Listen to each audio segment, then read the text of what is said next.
Ja, willkommen meine Damen und Herren. Welcome zum Außenwirtschaftscenter London zu der Zukunftsreise Retail-Tech Innovation. And let me switch to English, your learning journey on the future trends for retail tech. Thank you for joining this live stream, which is part of our learning journey here in London. We have here a group of great experts in retail from Austria, and maybe next time you will think about also joining one of those experiences and come down to London to experience for yourself all the trends which are about to happen. I'm grateful for the support of some partners who make this learning journey possible. First and foremost, the Go International Initiative, die Internationalisierungsoffensive Go International des Bundesministeriums für Wirtschaft und Arbeit und der Wirtschaftskammer Österreich, but also the Bundessparte Handel, the Association of Austrian Retailers, and SPS Salzburg Banking Software, who kindly supported us in finding exciting participants here in London. This is a live stream. I will shortly introduce Jack Stratten, who is a renowned expert in retail consulting, and we had the pleasure to work with him on a couple of occasions. During the live stream, please, if you have any questions, please feel free to put them in the chat. We will have a look and probably have time to answer 2, a maximum of 3 questions, either from our online live stream audience or from our participants here in London. You will get the video of this live stream afterwards, so you can also double check on exciting thoughts you may hear now. And yeah, with further ado, I think it's great to have Jack on board. Welcome. We are really looking forward for you to share your insights, your thoughts on retail tech. Please, the floor is yours. Thanks very much, Michael. I'll switch places with you. Great. So, firstly, hello again to everyone in the room. And hello to everyone in Austria. And so pleased for those of you that are able to join us live.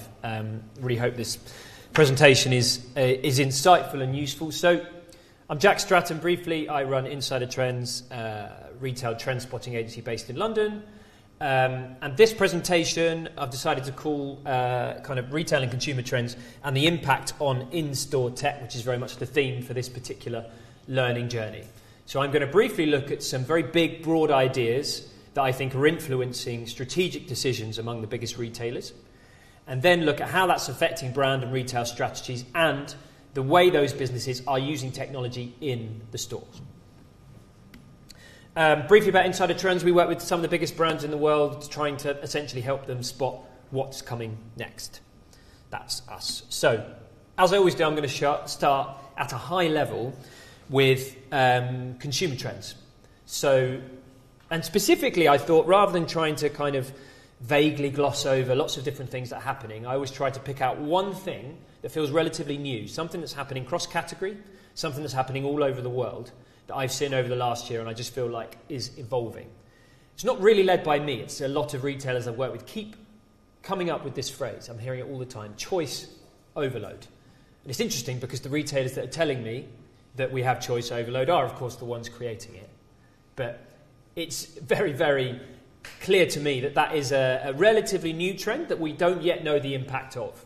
But absolutely will have an impact on all retail strategies, brand strategies, and importantly, technology strategies. So choice overload, what do I mean by that? Well, everyone for the last year or two rightly has been talking about Shein and Temu.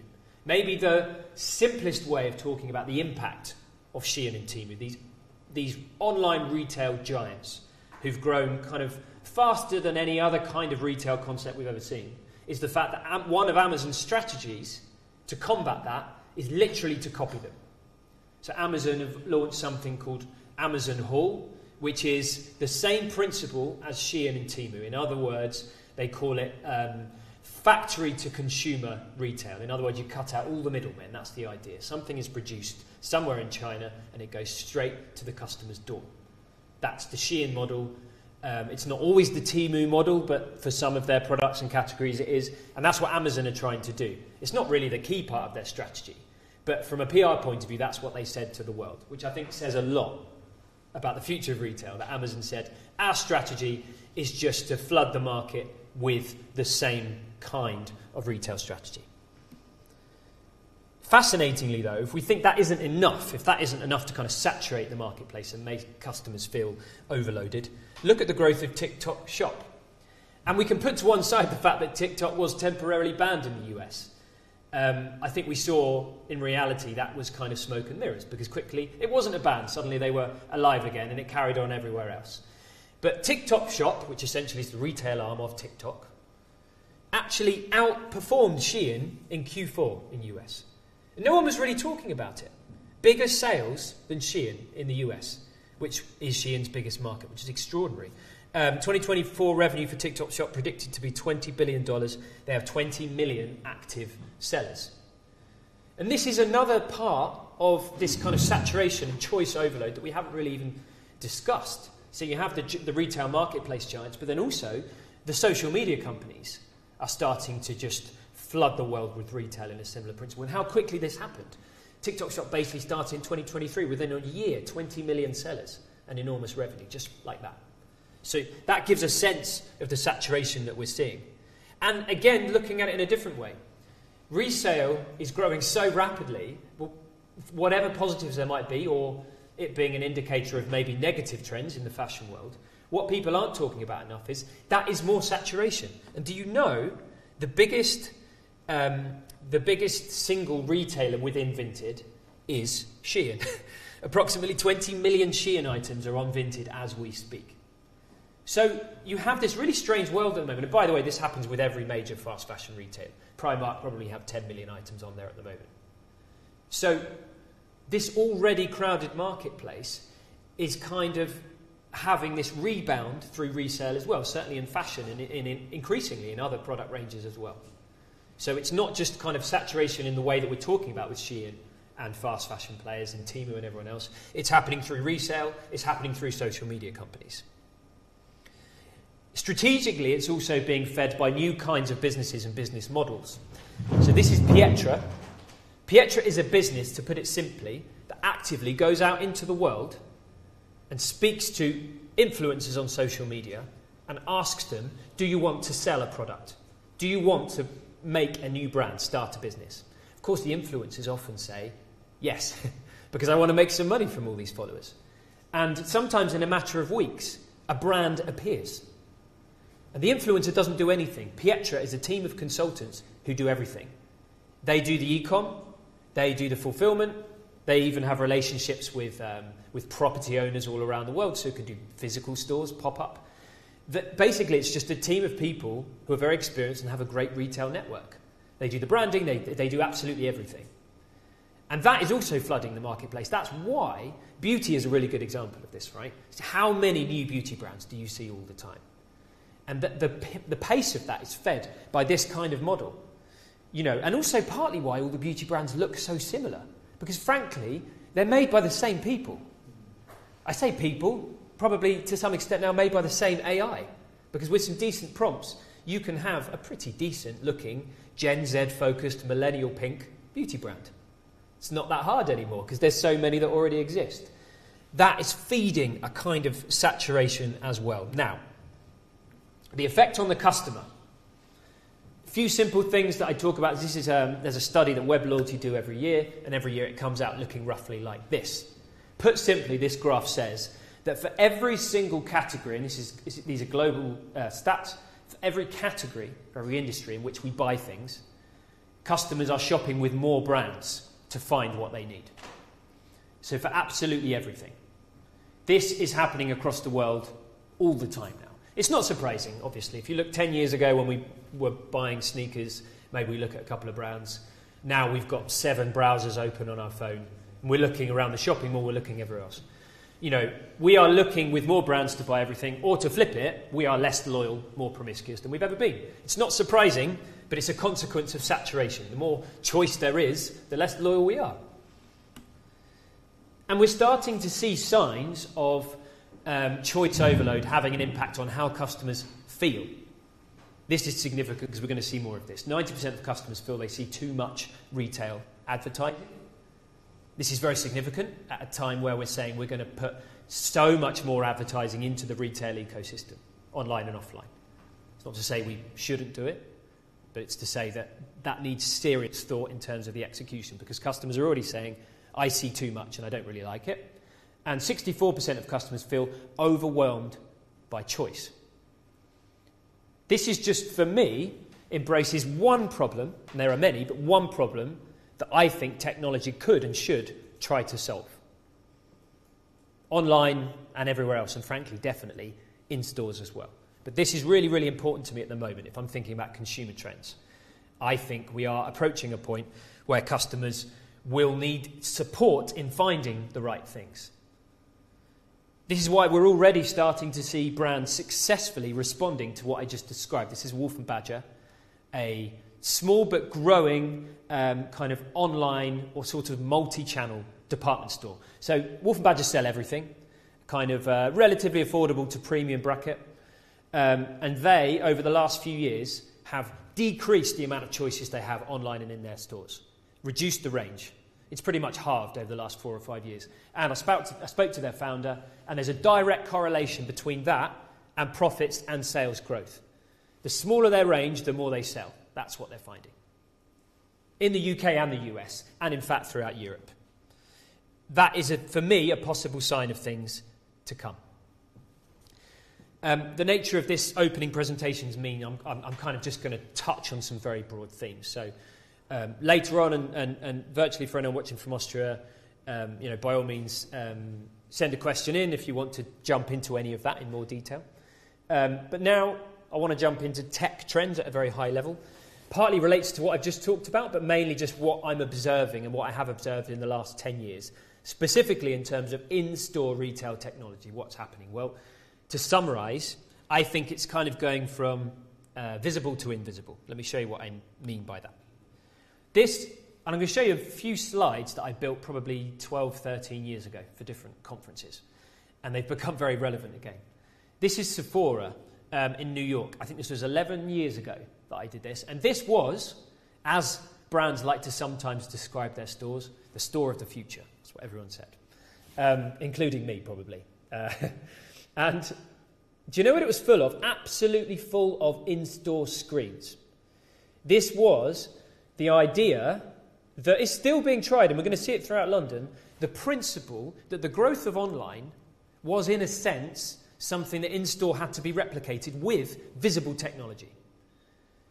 The slightly naive idea was, well, we need to find ways of putting technology in the store that links customers to whatever they're doing online, that takes them back online or brings their online experience into the store. And they believed, Sephora were by no means the only brand, that had to be achieved with in-store technology. So what you're seeing here are all kinds of in-store screens that either perform some kind of experience or linked to the customers online. So there's all kind of personalization, customization options.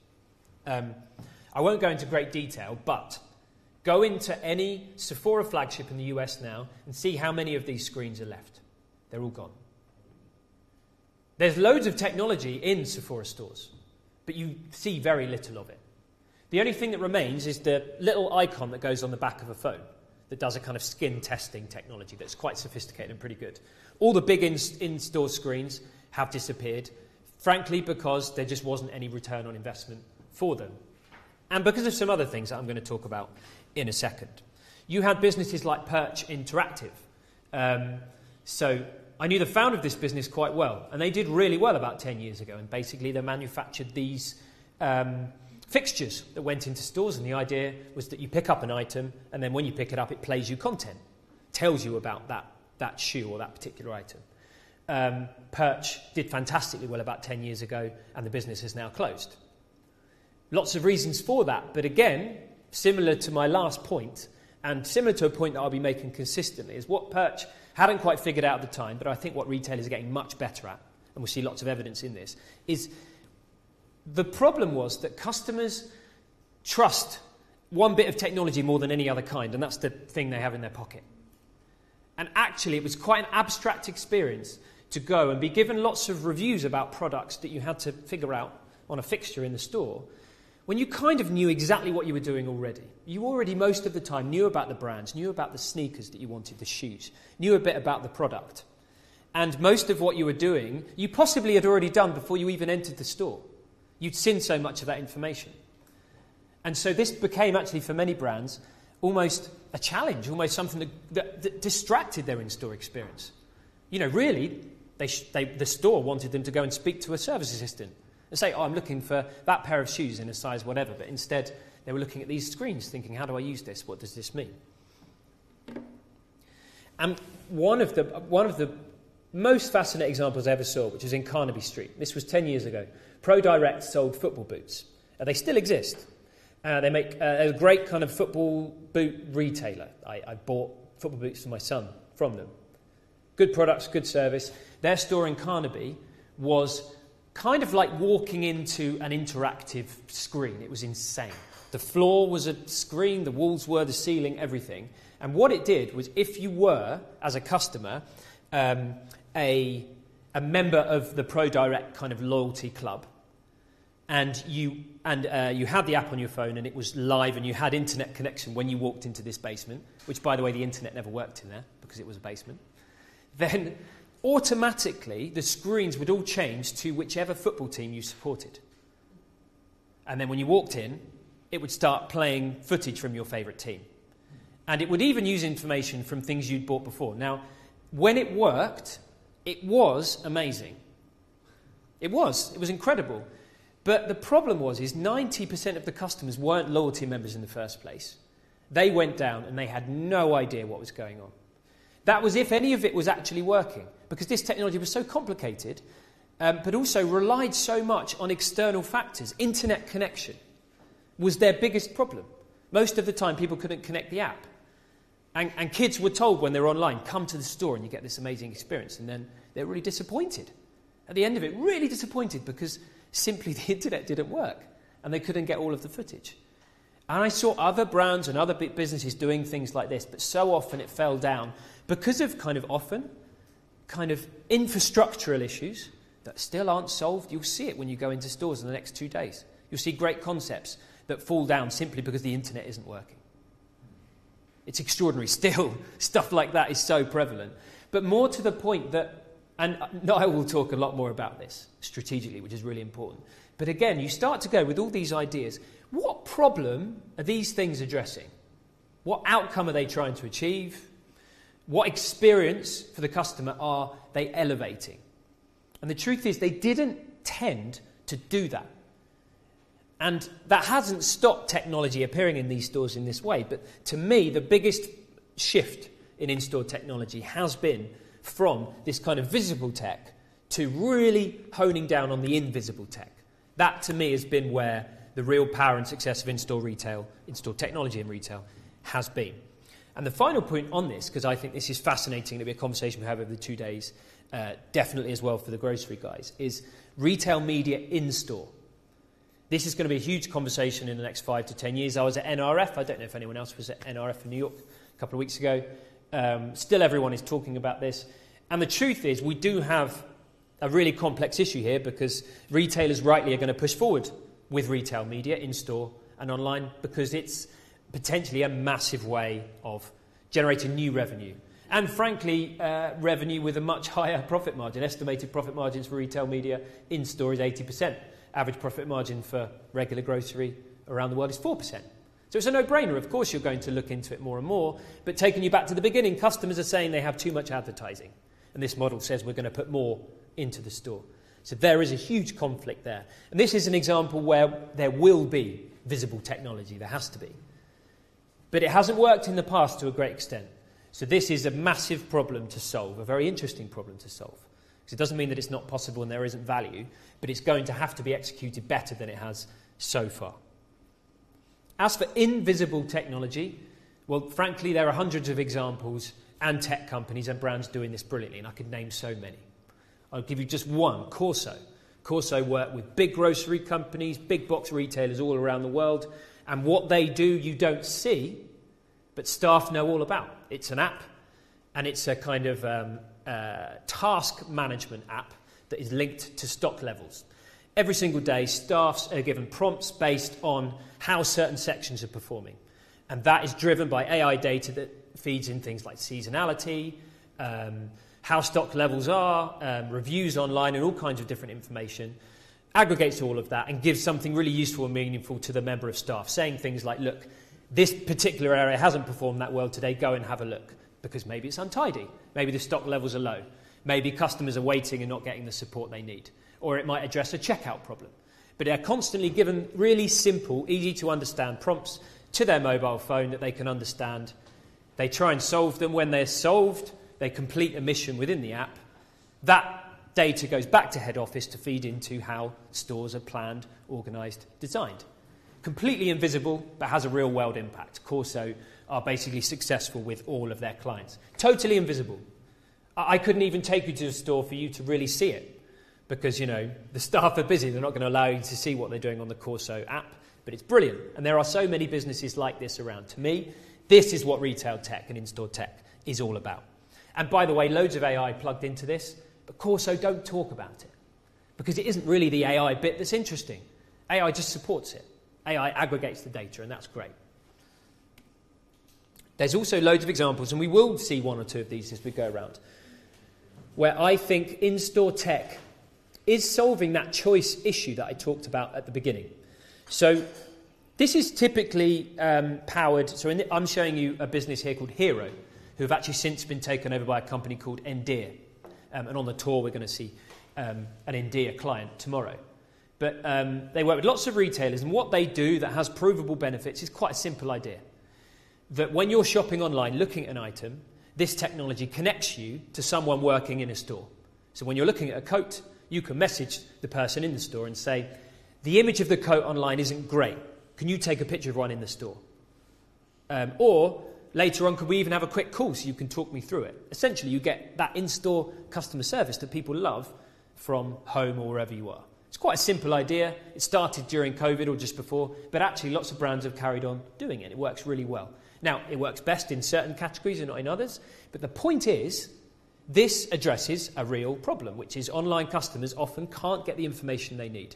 They can't get that personal service that they need, and here, the technology solves it in a very simple way. This is the kind of technology that I really love when it links to stores. And this is another version. So Tulip Retail, a classic kind of clienteling business. They work with Mulberry, but loads of different clients. And they have this kind of interface that staff use that's like this. And essentially what it is, on an iPad or a phone, they get information about someone who walks through the door. And it will say, right, this person has bought this, this, and this before. And then it allows them to tailor an experience when they're there. Select the right sizes, select the right products. It's technology being used for actually a very traditional purpose, which is just, if you work if you're on commission and you work in luxury fashion, then actually technology that just gives you even more information and gives you lots of cues about what some of your really important customers have done before in store and bought. This is amazing. And your customer isn't going to see this. They walk through, you check a few things and you put it down. But it just supports that in-store experience. So I'm a big fan of those kinds of things, and there's lots of kind of well-publicised success from using them. There is also, and I won't go too much into this, but there are so many problems ripe for potential solving that tech hasn't yet targeted. And this by no means is a finished example, but I think it's a really interesting beginning of the idea. This is Lush Lens. One of Lush's biggest stated goals as a business is obviously reducing carbon emissions.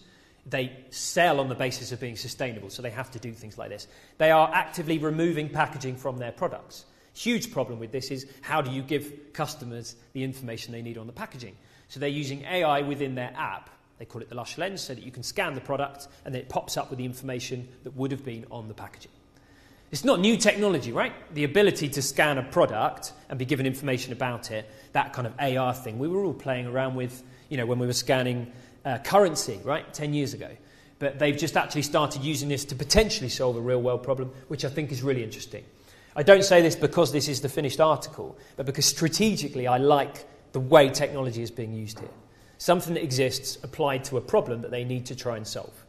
And we'll probably go to a Lush store so you can test it out.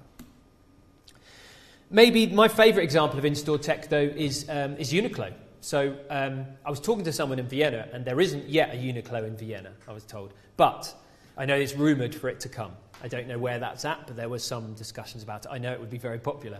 Look, lots of conversations we'll have over the next couple of days are going to be centred on point of sale, self-checkout. Frankly, because that's the one bit of visible technology that is always there, that's so relevant, that can plug in all kinds of different online and offline information. So, that really is, I think, the heart of in-store tech. And for me, Uniqlo is still one of the great examples. They have these beautiful stores like here in Madrid and Paris. They've become a really kind of premium fast fashion brand. So they open these stores that really feel almost like a kind of luxury brand. So there's lots of premium storytelling, beautiful fixtures. But right there within it, as you've already seen on a couple of these slides, are these self-checkouts. These are the most successful self-checkouts, like in terms of hardware-based self-checkouts, within a fast fashion environment. Massively outperformed Zara's version, H&M's, lots of competitors around the world. They were successful also almost from the beginning. They were immediately successful. And one of the most fascinating things about them, and when they come back you'll see it again, is that they were the only one, unlike Zara and H&M and some of the others, they were the only one that was specifically based on grocery designs. The first thing their designers did was look at supermarket self-checkouts. Now, why did they do that? And why did they not do what Amazon Go did? So for anyone that has seen Amazon Go, it's a very strange experience. We'll probably see it tomorrow still, because it still exists, actually, in Holborn. You have to kind of scan something, you walk in, and then you can just pick stuff off the shelves and effectively walk out. That remains an unfamiliar experience to a customer. Most customers find that uncomfortable and strange. Still, it's getting better. There are concepts, within airports, you see it a lot now. It's happening more and more. You guys have no doubt innovated and tested it loads of times in different interactions.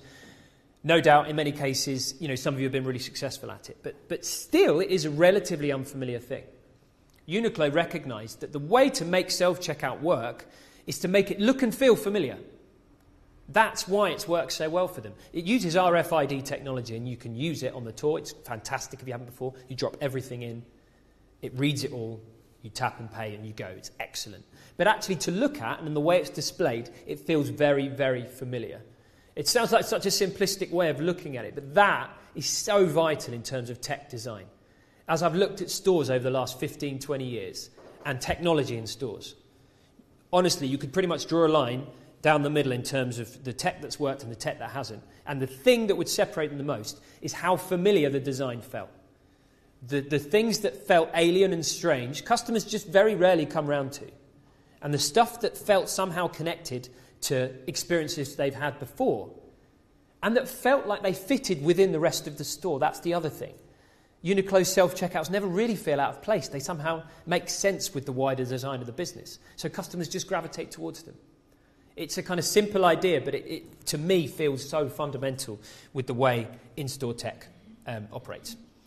And a final point, and we'll talk more as we go around with this, but is that you also have this very interesting dynamic, specifically in grocery at the moment, where in terms of technology, so much is being invested into online delivery. And basically, so much tech investment, understandably, in grocery and elsewhere, is about how can we grow online. That, for so many businesses, is the key source of growth. I share at the moment regularly what's happening with Tesco, because it's fascinating. Because Tesco are the most advanced business in the UK and one of the most advanced in the world in terms of online delivery. They've been doing it for a long time. They've automated many of their warehouses. Their fulfillment is phenomenal. But they never really talk about its profitability. And why don't they talk about it? It's because it's never really provably made them money. However, that has never stopped them investing in it growing, them pushing it, nor any of their rivals within the UK. And I'll speak to you guys at Reva later, but it's basically the same everywhere. So we're in a fascinating environment where we don't quite yet know how to make it work long-term in terms of genuine profitability, but everyone has to do it because the customers want to buy stuff online. And the best story around this is Tesco. Profits halved in 2023 whilst they are increasing investment in it. So to some degree, it could even be losing them money. But the world is so invested in this concept that Tesco are actually making money now from acting as a consultancy, like Ocado did many years ago. So Tesco recently were paid a large sum of money by supermarkets in New Zealand and South Africa to tell them how to build an online food business.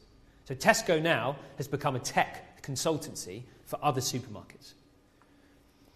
Which is so interesting to me, because you have this model that we don't yet really understand the long-term profitability, but it's so much a part of how the future of retail works that other businesses will pay Tesco to tell them how to do it. Super interesting. And I want to now just touch, before I kind of close out my part, on thinking a little bit about both of the things I've just talked about. The journey that in-store tech has been on, but importantly, that point I made about consumers at the beginning. Consumers that have too much choice. What I'm seeing a lot in terms of brands, online and offline, but definitely in terms of stores, which is a theme that we'll touch on as we go around, what I'm seeing a lot at the moment is a renewed focus on identity and purpose. And what's really interesting is how this is playing out. I'm going to show you a bunch of examples. A real focus on identity and purpose. Why? Well, because the idea from the brand and retail perspective is that helps to deal with choice overload. The clearer our purpose, the clearer our identity, the easier it is for customers to find us and choose us and understand why they're going to work with us. I'll give you a bunch of examples of how this is playing. August, who actually originally were based in Russia, but now are headquartered in Germany. August make jewellery, and they were around for a while, not doing particularly well, and suddenly they build themselves as the jewellery for people who are focused on gender fluidity and DEI and diversity and all kinds of themes around that subject. And their success just grew. They soared. Because suddenly, in this sea of jewellery brands who all look the same, August had an identity and a point of difference. It was like that. The second they said to the world, no, we're jewellery for people who are different, for people who care about diversity, their success transformed. And their stores that they're opening are just constantly giving cues to that particular subject and theme. I mention this because I'm seeing it everywhere at the moment. Brands aren't obsessing over giving those kinds of cues as to their values just for the fun of it. It's because it really works. Customers really are noticing the brands that stand for something. This is a better example. This is extraordinary. This is a business called Who Gives a Crap, based in Australia, have come to the UK. They are soon going to become the second biggest toilet paper company in the UK. Now, if I was to tell you a segment, a product that was impenetrable, it would have been toilet paper 5 years ago. It was just 2 or 3 companies. Niall could talk about this probably later. I doubt he's planned it in his keynote. But essentially, this is one of those categories, and you'll have them in where nothing ever changes, right? It's the same. The fascinating thing is 2 things. One, because those companies, those Unilever companies, they basically are always white and always functional. So they have no brand. They're boring. Number 2, they don't stand for anything. Who Gives a Crap aren't that special, and actually, frankly, if you look into them, they aren't that sustainable. But what they have is very, very good and clear branding and a story. So half of all their profits go to sustainable efforts, and they use recycled paper and toilet paper in everything they make. That statement to the world with some really good branding and wrappers that look really good in your bathroom, that was their key thing. So all their photography has people actually not ashamed to have toilet paper out on show. You know how in your bathrooms you're always hiding it. And they said, you don't need to hide ours because it looks cool. It sounds like such a simple idea, but suddenly, because they had an identity and a purpose, they've completely transformed a sector that no one had done ever. It's such an extraordinary story and worth... And by the way, I don't think for a second that they're not going to be growing quickly everywhere across Europe and elsewhere, because the model works. It's really, really simple and powerful idea.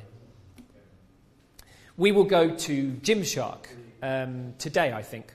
Gymshark at the moment is possibly one of the most interesting kind of brands or retailers to study in terms of fast growth, but also in terms of new types of customers and new kinds of retail. So Gymshark essentially was a YouTube channel 10 years ago. Ben Francis was just doing fitness workouts to people following him.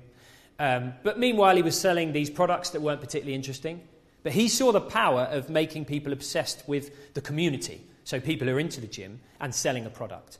That created this massive online business that's now turned into a big physical retail business. The store that you'll see on Regent Street is one of central London's most profitable stores. Community-focused, people are working out in there, people are spending lots of time, but actually it's profitable in terms of sales per square foot, which has surprised everyone. And it demonstrates a different kind of retail potentially in the future. So we'll be going to Gymshark and looking more at that. But for them, their identity is all about community. the fitness fanatics out there, this is the brand for you. And the product, honestly, is peripheral. Gymshark fans would buy whatever products Ben Francis sold them. They don't care. He could probably double the prices and sales wouldn't go down. It's that kind of a business. But already stores in Dubai opening in Amsterdam this year, they're scaling massively. And within the next 2 years will be in Germany and lots of other countries. Identity and purpose is kind of playing out in other ways as well. I find this really interesting. So this is Trini London, a reasonably small beauty business. Now, most beauty businesses in the UK and the US are lost in that sea of brands that I talked about at the beginning, right? Massively saturated market. Trini, one of the few that were profitable within a couple of years, doing really, really well, and just opened a store in the US. And their strategy could not be simpler. What they've done is simply focused on older women. That's all they did. Trini looked at the market and said, oh my God, beauty brands talk almost exclusively to women under the age of 30. And they do, you'll see it in London. Charlotte Tilbury and Glossier and everywhere we go, for all their success, all the visual clues, all the identity, all the brand awareness is all focused on young women. Trini simply said, no, we see you, women who are over the age of 30 or 40, this is for you. And it's incredible how fast they've been successful and how they're able to export. So this is the other really interesting thing, is that this saturation doesn't necessarily just mean, what are we going to do as retailers? We're lost. Actually, it's about going back and saying, hang on, let's do some benchmarking and look at what everyone else is doing, because quickly you'll see, yes, there's saturation, but 80% of the brands are exactly the same. Everyone's doing the same thing because, frankly, they're using the same data. They're looking at the same customers. And there will be gaps, and that's exactly what Trini spotted and are really, really driving home the opportunities around that. And, of course, you can go very, very hard in a completely different direction. This is Lyko. Lyko are like the kind of Boots or Superdrug of Sweden. Quite cheap beauty retailer. They completely reframed the business about 4 or 5 years ago by opening stores that were obsessively focused on teenagers and people in their early 20s. They said, that's it. We're going to go the other way, and actually we're going to exclude anyone over the age of about 25. They went hard at that market. They do events. Everything is bright and crazy. They've been so successful that now they are selling advertising space in the store to beauty retailers. They've actually done that faster and more successfully than Sephora in other regions. So Lyko are as much now a platform for brand advertising as they are for just selling products. That's happened in 2 or 3 years. So the interesting thing here is we talk a lot about retail media, but there are under the radar businesses that are doing it brilliantly. Why and how are they doing it brilliantly? Well, the key is they built this really, really focused group of people so that they could say to the brands, look, we have your target group. We can prove it. We've measured it. Look, here they are. So, if you're going to pay for their eyeballs online, why not pay for them in store? It's a simple idea. But because these people trust Lyko and love them, actually they didn't care that there are a load of adverts in their store. They didn't care at all. It hasn't impacted them at all that suddenly there are screens full of adverts in them. So they are a very interesting use case, I think, within that, because it does show, actually, if you are good enough, trusted enough, and you commit enough to a certain group of people, retail media potentially does work. And also, just to say, in terms of identity and purpose, we're also seeing a big shift towards stores that solve very, very specific problems. So this one in particular, this is Pop-Up Grocer in the US, and all they do is stock brand new food brands. That's all they do. And they're opening a few more across the US, and they're also talking to bigger supermarkets in the US and partnering with them, maybe even department stores like Nordstrom. The concept is purely brand new food brands. So as a shopper, this is where you come to find new food brands and new concepts. After 6 months, these brands will all be gone and they'll stock with a load of new ones. And that's the whole concept.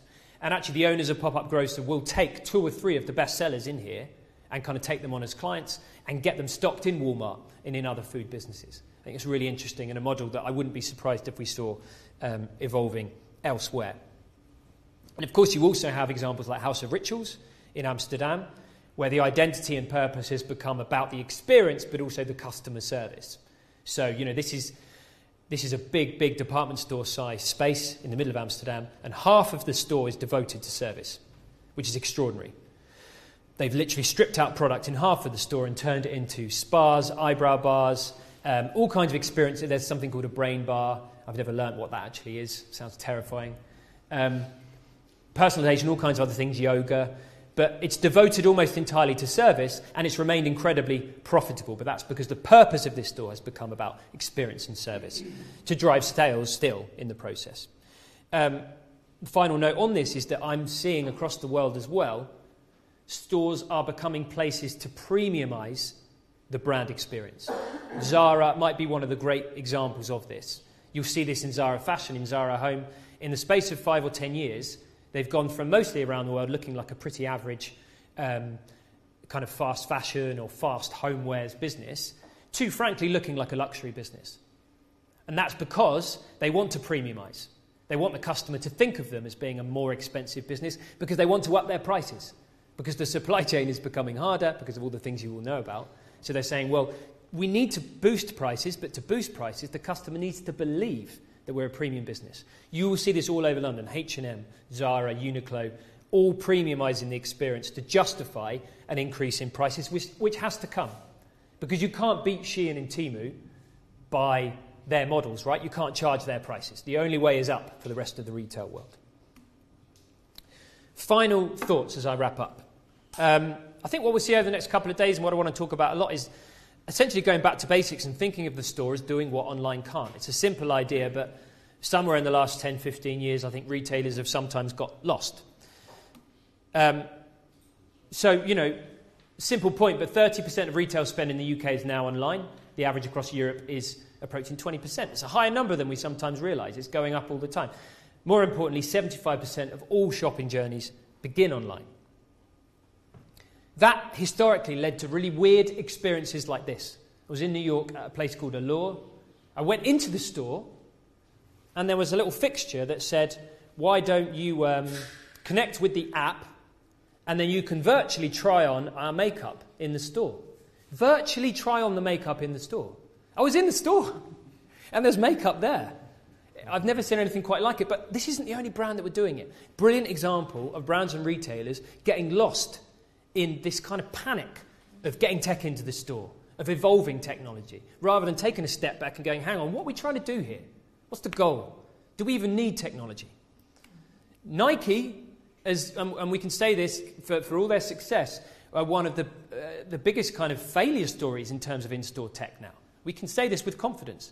They invested a huge amount of money in connecting things in the store to customer apps. I remember testing this out. They put little chips at great expense into basketball jerseys that when you tapped on your phone, if you had the app, it would start playing content from your basketball team. There's no basketball fan on earth that needed to do that. They already did watch all their favourite stuff. They didn't need the basketball jersey to do it. The basketball jersey was about twice as expensive because of this chip. And Nike did all of this because they wanted to collect even more data, which we've since found out they didn't know what to do with. Because it hasn't helped their business at all. They got completely lost in all of it and frankly lost their way slightly and forgot what is absolutely brilliant about Nike, which is all the stuff we know about them already. Great products, great store service, and being an aspirational brand. They kind of lost their way with all of it, and tech was part of the problem. Tech in reality is quite simple, I think. It's sometimes this. One of the great tech stories, Argos. Argos were at a point of trying to fend off Amazon. They felt like Amazon's going to kill us. Argos have 700-odd stores around the UK. And they said, you know what we'll do? We'll become the fastest in-store retailer. We'll compete with Amazon by using click and collect. That's what we'll do. And they were very successful as a result, and you'll still see them today. It's a business, frankly, that could have disappeared and remained successful because they used technology in the right way to get stuff faster than they would with Amazon online. Or, as you'll see, it's going to be things like this. Glossier understand that the store creates content for online. It's a marketing tool. So their stores work brilliantly, but with no technology at all. Lush are exactly the same. Lush don't have social media, but they know their stores create organic content every day that is used to fuel the growth of the business. Works brilliantly. And maybe my favorite example, Trader Joe's in the US. One of the fastest growing supermarkets in America. Their checkouts look like they're from the 1970s. There's no screens, there's no technology at all. But customers love them and customers share their experience all the time. So it's not to say there isn't a place for tech in grocery stores. But it's so important to kind of remember that if that tech isn't solving a problem, there's no harm in just going back to the 70s and doing it that way, because people might actually love that. That is the end of my session. Thank you so much for everyone in Austria for jumping in. I don't know if we have time for questions, Michael, but I'll let you jump in. Great. I mean, thanks a lot, and very exciting to look forward to our 2 days in London. I think let's do one question, because we got one, and probably take one more if you have one. But the one question which I think was on somebody's mind is, we heard a lot about the big retailers. Yeah. What do you think can, a really small retailer do? You have this one bookstore, you have this, 2 fashion shops. Would there be anything you say, okay, look, that has been kind of showing that you can jump in, it's not a huge investment needed, and you can basically do it?